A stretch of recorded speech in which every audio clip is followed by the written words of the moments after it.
Halo anak-anakku, kita berjumpa lagi di dalam pendidikan agama Katolik kelas 4 fase B tahun pelajaran 2023-2024. Kita hari ini akan belajar tentang 10 perintah Allah sebagai pedoman hidup. Sebelum kita memulai pembelajaran, marilah kita buka dengan doa pembuka. Dalam nama Bapa dan Putra dan Roh Kudus. Ya Yesus yang penuh kasih, pada hari ini kami hendak belajar mengenai 10 perintah Allah. Ajarilah kami mengenai perintah-perintah-Mu, agar kami mematuhinya, bukan karena takut, melainkan sebagai bukti bahwa kami mengasihi Tuhan, yang selamanya mengasihi dan menyelamatkan kami. Karena Engkaulah Tuhan dan pengantara kami kini dan sepanjang segala masa. Amin. Dalam nama Bapa dan Putra dan Roh.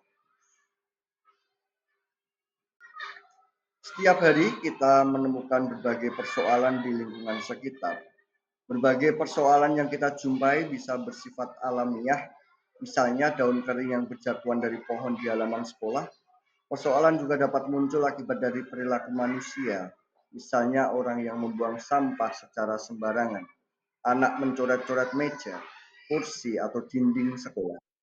Persoalan-persoalan tersebut tentu memiliki dampak bagi lingkungan, sehingga semua orang terganggu dan merasa tidak nyaman. Salah satu usaha untuk menciptakan kenyamanan adalah peraturan. Peraturan berisi tata tertib untuk kepentingan bersama. Keamanan dan kenyamanan akan terpelihara apabila kita mematuhi peraturan yang ada. Semua orang hendaknya memiliki kesadaran terhadap arti penting sebuah peraturan. Tetapi sebagian warga menaati apabila ada pengawas serta pemberi sanksi atau hukuman. Kita dapat membayangkan betapa kacau dan tidak nyaman apabila manusia tidak mengenal peraturan. Semua orang akan bertindak bebas dan melanggar peraturan, dapat menimbulkan konflik atau pertengkaran. Maka dari itu, marilah kita dalami melalui beberapa soal yang telah tersaji sebagai berikut. Yang pertama, apa persoalan yang kalian temukan di kelas dan lingkungan sekolah? Yang kedua, siapa yang dirugikan dengan adanya persoalan tersebut? Yang ketiga, untuk siapakah peraturan yang kalian susun? Yang keempat, apabila semua pihak melaksanakan peraturan yang kalian susun, bagaimana suasana yang akan kita rasakan? Yang kelima, apa yang harus kita lakukan agar peraturan yang disusun tersebut ditaati? Yang terakhir, yang keenam, apa yang akan terjadi jika tidak ada peraturan di suatu masyarakat atau sekolah?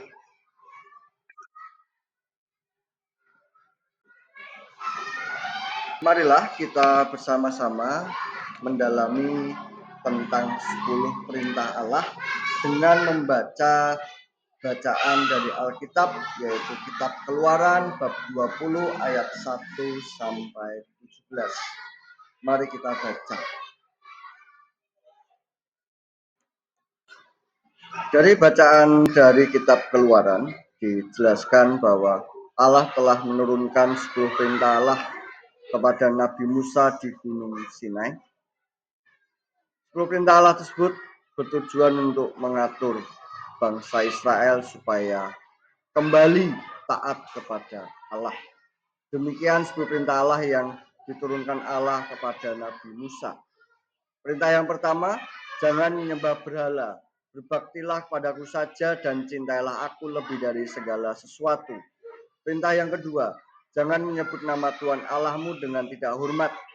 Perintah yang ketiga, kuduskanlah hari Tuhan. Perintah yang keempat, hormatilah ibu bapakmu. Perintah yang kelima, jangan membunuh. Perintah yang keenam, jangan berzina. Perintah yang ketujuh, jangan mencuri. Perintah yang kedelapan, jangan bersaksi dusta tentang sesamamu. Perintah yang kesembilan, jangan mengingini istri sesamamu.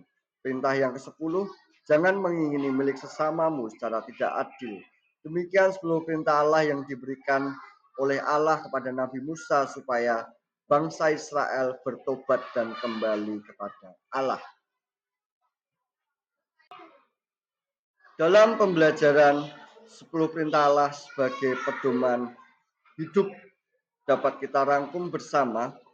Yang pertama adalah setiap masyarakat memiliki peraturan dan tata tertib. Hal ini ditujukan untuk mengatur kehidupan bersama sehingga memberi rasa aman dan situasi nyaman bagi semua anggotanya.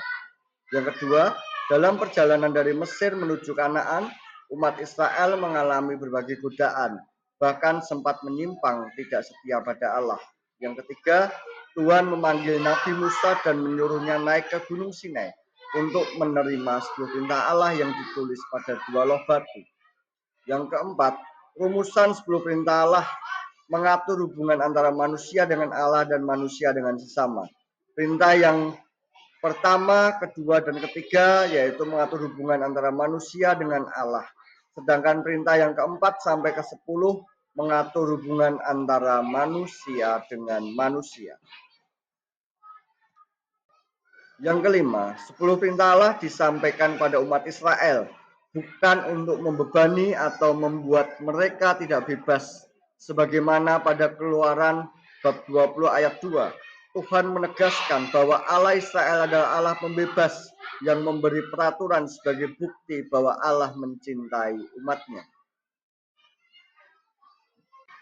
Anak-anakku semua, kita telah sampai di dalam penghujung pembelajaran. Tadi kita sudah belajar mengenai 10 perintah Allah sebagai pedoman hidup. Maka mari kita jaga supaya kita selalu menjadi murid-murid Kristus yang selalu taat kepada kehendak Allah. Maka marilah kita tutup kegiatan pembelajaran hari ini dengan doa penutup. Dalam nama Bapa dan Putra dan Roh Kudus. Ya Yesus, terima kasih atas segala anugerah-Mu karena Engkau telah memperkenalkan Allah yang maha baik yang selalu mengasihi kami. Engkau menghendaki agar kami hidup berbahagia sesuai dengan kehendak-Mu. Ajarilah kami agar selalu taat dan setia melaksanakan perintah-perintah-Mu. Demi Kristus Tuhan kami. Amin. Dalam nama Bapa, Putra, dan Roh Kudus. Amin.